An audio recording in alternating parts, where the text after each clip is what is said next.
afternoon. Dwayne here, Dry Creek Wrangler School. Been a little while since I've been on. We've been running pretty hard with the school. We just finished up this week. The last student from this week left this morning. And so we're getting stuff caught up around here before we start again tomorrow. And so we got 2 weeks left of this year. That's all. We got 2 weeks of school left. And then we'll be off for the winter. So we'll run out to Kentucky to one of my daughters is getting married. We'll be out there for that. And then I'm hot footing it up to Idaho. Spend some time in the mountains with my boys for a while. So, and I'll be making a couple videos as I prepare for that. The gear and what we're doing there, just here as we get closer. But looking forward to that, but being kind of busy. Want to keep you guys up on a couple things. We do have on Shopify now, we've got a Dry Creek Wrangler School store. We got one t-shirt on there, and it's on pre-order. So the end of September, whatever orders come in, they'll be filled and sent out. And if it's a success, then we'll start adding more t-shirts and ball caps. And one of the things we're adding, I'm going to try to get it on tonight if I can figure out the internet side of stuff. But we found these. There's a guy making these. They're Zippo lighters with the logo on them. And then the tagline, don't do more, do less, better. And so we're fixing to make those available. And like I said, they should be on tonight. And just a couple stuff like that. Also want to remind you that Mom and I are going to be in Vegas in December at the National Finals Rodeo. We're not going to the rodeo, but we will be at Cowboy Christmas. We'll be there for 3 days at Rand's Custom Hatters. My hatter there, we're going to be at their booth for 3 days with them. Lord willing, and the creek don't rise. Now, if our erstwhile powers that be in Washington reinstate the full-on COVID lockdown, we won't be there because I will not wear a mask. Period. And so, but if the stupid people don't do stupid stuff, then the working man will carry on his life and we'll be there. So if you're going to be in the area, and I think we'll be there roughly around 8th through the 12th, I think. But come by and to the Rand's Hat booth and say hi, and we'll love to see you.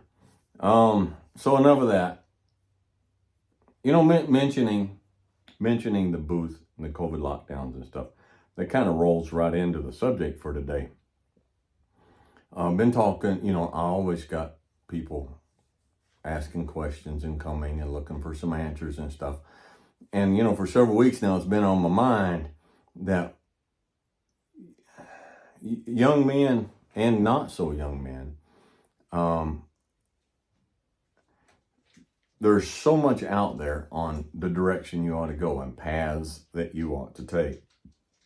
But it's my tendency, it's my natural tendency to try to take stuff that's complex and a lot of different moving parts and boil it down and make it simple. And I think there's one path that if you started working down that path, a lot of this other stuff would be taken care of. It would take care of itself. And it's two sides, there's 2 points, and there's two sides to the same coin. Okay? And I think if you were to ask me, Dwayne, what encapsulates the thought of healthy masculinity, of being a man? I think there's two sides to it. Number one is to don't be needy. Now, that's a tough one in this country, in this day and age, because everybody has programmed us from the start that we need them. The church has programmed us that we need the church. They don't need to fulfill what they're supposed to be doing. They don't need to be actually teaching and maturing and growing and shepherding and comforting. They can just hammer whatever their favorite hobby horse is, but we need them. We need to be there. Our government, we need the government. You got to have the government. You got to have those little $600 checks every once in a while, and they decide to throw you a bone. And they, you got to have them telling you what to do, and you got to have them looking out for you. We're the government. We're here to help. And we're raised like that, you know. Society tells us that we should need each other.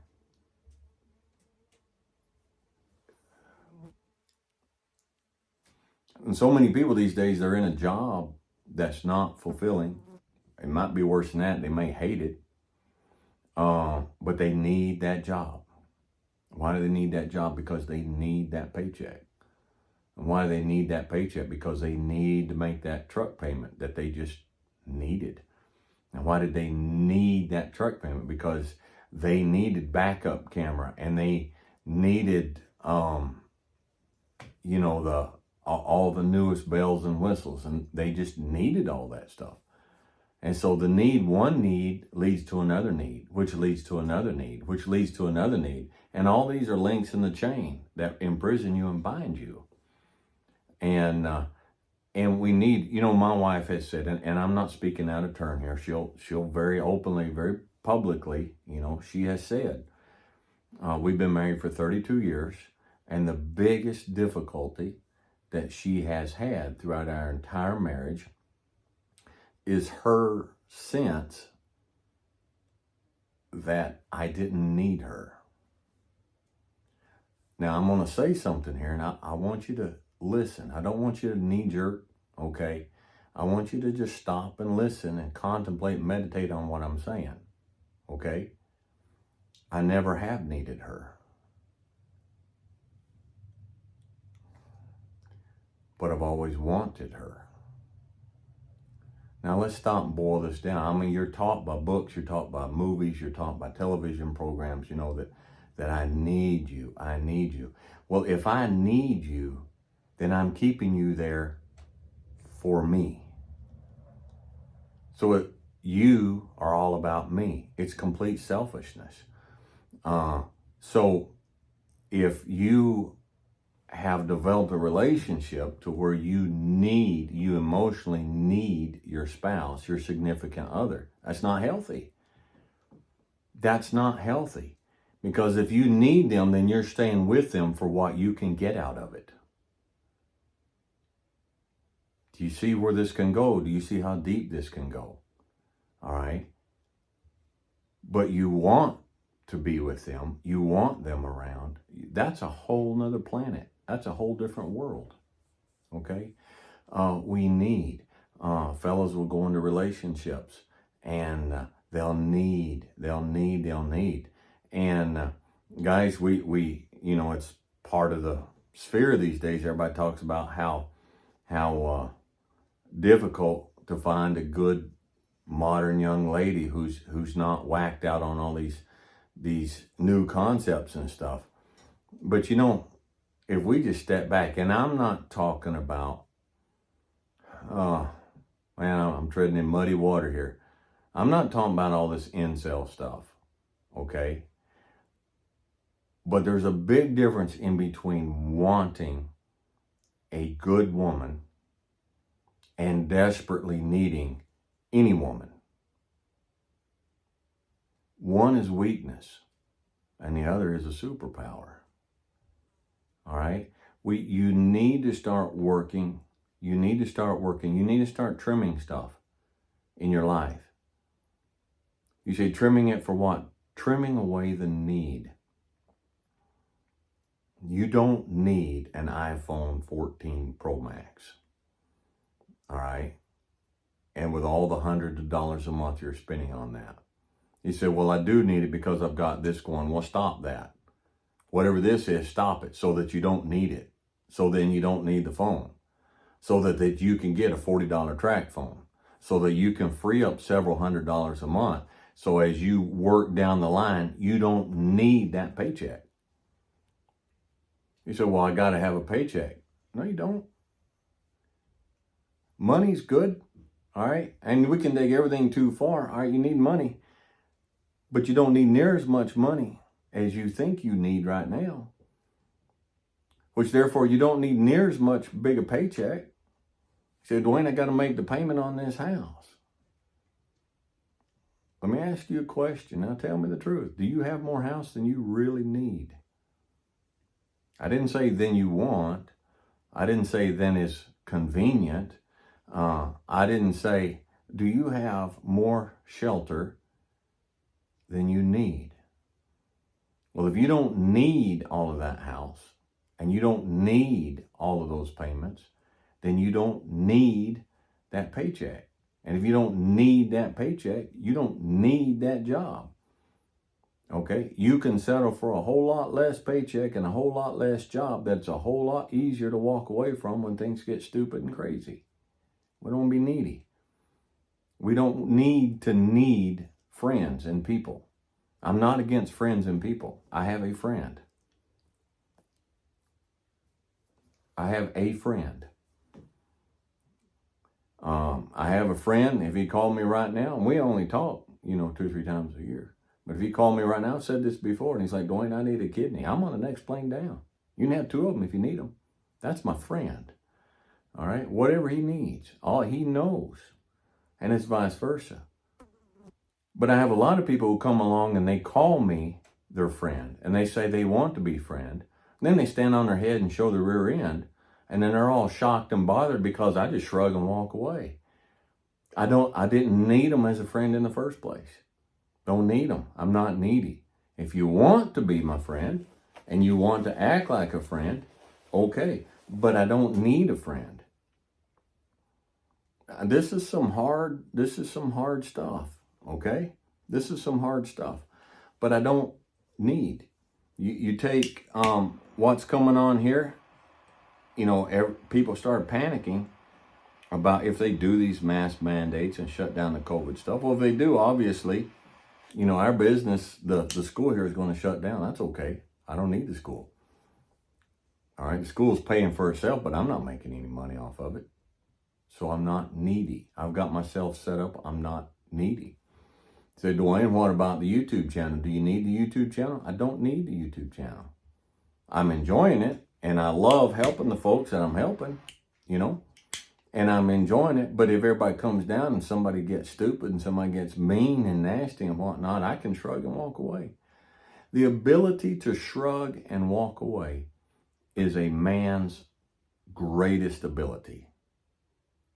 It is a superpower. Now, it doesn't mean you walk away without pain. It doesn't mean you walk away without regret. It doesn't mean that you walk away without deep sadness. It's not a lack of feeling. It's not a lack of emotion. It's not a lack of caring. It's just a lack of need. I would like to not hurt. Now think about this. Whether it be physically or emotionally, I would like to not hurt. But I don't need to not hurt. I can live with pain. Whether it's physical pain or emotional pain, I can live with pain. So I don't need to not hurt. And you don't need to not hurt. Now, we would rather not hurt. We would prefer to not hurt. We don't go looking for hurt. We don't go hoping for it. We don't go stirring it up. But if that's the price of freedom, if that's the price of stability, then you need to pay that price. Now, when I say freedom, we're rolling into the other side of the coin. Okay? We need to be unneedy. But the other side of that coin, which keeps us out of narcissism, which keeps us out of selfish indulgence, which keeps us out of hedonism, which keeps us out of that place that we don't want to go, is we need to be needed. We need to be there for those who need.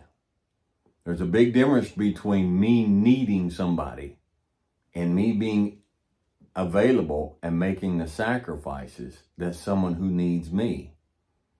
That's the problem with a lot of these modern takes on masculinity. They get the whole part down. Well, you need to not need anybody. You need to stand up here. You need to be blah, blah, blah, blah, blah. But they come to the point that they're totally living for themselves. That is the problem with most of these things, and most of these men who are on these paths today. They are completely and totally living for themselves. And what they do for you, and I'm not speaking by anybody in particular. It's just across the board. All right. What they do for you, they'll do for you because they're going to get something out of it. All right. They're going to get something out of it. So they get paid for it in one way or the other. But there's people around you that are needy. And in order to not become a self-centered narcissist, the whole thing about true, healthy, natural masculinity is we are there to protect and serve. Now, you'll see that written on the sides of police cars, but that's the mantra. That's what it boils down to. We are there to protect and serve. And if I need to be protected, if I need to be served, how am I going to protect and serve somebody else? You get on an airplane and you fly and the stewardess gets on there. We're not supposed to call them that these days. The flight attendant. My apologies, ma'am. The flight attendant gets on there and says, now, in the case of a sudden loss of atmosphere, the oxygen mask is going to drop from the overhead bin. If you're with a child or an elderly person, make sure you put their mask on first and then put your mask on. We're there to protect and serve the weak. And then we'll take care of ourselves. Why? Because we're not needy. We'll take care of them first because we're not narcissistic. We're not self-centered.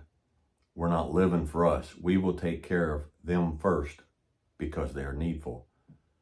And then we will take care of ourselves because we are not needy. Let me wrap that up again. We will take care of them because they can't take care of themselves. They need us. And then we will take care of ourselves because we are not needy.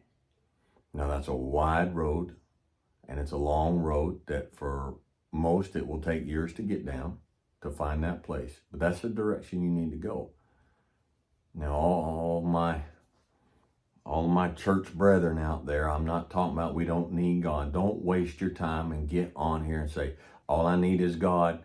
All you need is God. And if you just accept Jesus Christ your Savior, you don't need anything or anybody else. Stop being a fool. That's foolish talk, and you stop that. All right, I'm sick and tired of that foolish talk on this channel. If that were the truth, then the God of the Bible would not tell the people of the church to help the needy and to help each other. He would say, shut up and sit down. You got me and I'll take care of it. So stop with the stupidness. All right, just don't. You're making me a little scratchy. All right, and you're not helping anybody. Okay, fellas. This whole masculine thing, how is it that we become masculine without becoming toxic? We quietly, self-assuredly take care of ourselves. And we humbly, graciously, gently take care of those around us who need to be taken care of. And if you can find that balance and get around that, you'll be ahead of most. Okay? You'll be ahead of most. All right. What do we got going here? Got me a good cigar today. Patron 1964 anniversary. One of the students last week brought me a handful of these. These are really good cigars. There's a bundle of these that stays in my humidor. They don't get smoked all the time because they're kept for really good occasions. But I was in the mood today for a really good cigar, so I pulled one of these out. You can find these at cigarplace.biz. Shane over there, they take good care of me, and that's where I'm ordering my cigars when I order online. And most of my cigars I get online because it's a lot more economical if you can afford to get them a box at a time, put them in a humidor. So anyhow, I want to give a thanks to them. And I thank you guys for your patience and for sticking around and patiently waiting for another video. And if you have stuck around and listened through this one all the way through, then I thank you for that. And I hope there was a little something there that encouraged you and that helped you. And I hope you gain just a little bit of freedom today, a little bit of direction. All right. Wish you guys all the best. Be logical, be reasonable, be safe, and have fun. And we'll catch you guys next time.